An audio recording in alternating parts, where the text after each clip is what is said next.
नाज़रीन, टंडे आदम में घरवारी जे लाॾाणे बाद मुड़ुस बि आपघात करे छॾियो आहे। अफ़सोसनाक ख़बर मां असां शेयर कयूं पिया। गुज़िरियल ॾींहुं सवाई मेघवार जी घरवारी लाॾाणो करे वई हुई। राति देर सां सवाई मेघवार बि भाउ खाई ज़िंदगी जो अंत आंदो।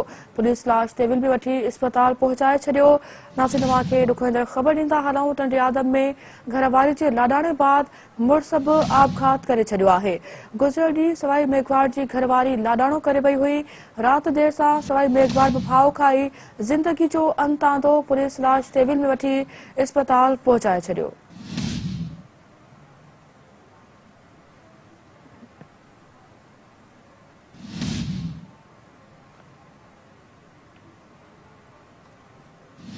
नाज़रीन, ॾुखोईंदड़ ख़बर खां वाक़ई आगाह कंदा हलूं पिया। टंडे आदम में घरवारी जे लाॾाणे बाद मुड़ुस बि आपघात करे छॾियो आहे। गुज़िरियल ॾींहुं सवाई मेघवार जी घरवारी लाॾाणो करे वई हुई। राति देर सां सवाई मेघवार बि भाउ खाई ज़िंदगी जो अंत आंदो। पुलिस लाश ते विल में वठी अस्पताल पहुचाए छॾियो।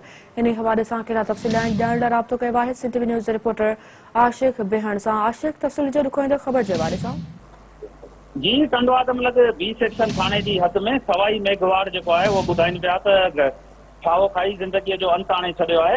ऐं इहो बि ॿुधायो पियो वञे त कल्ह ॾींहं जो हिन जी घरवारीअ जो अचानक इंतकाल थी वियो, जंहिंजे करे ही दिलि बर्दाश्त थी राति देर सां हिन पंहिंजे पाण खे घर में बंदि करे ऐं ख़ुदकुशी कई आहे। जॾहिं त हिन जी शादी खे अञा सिर्फ़ 2 महीना गुज़रिया आहिनि।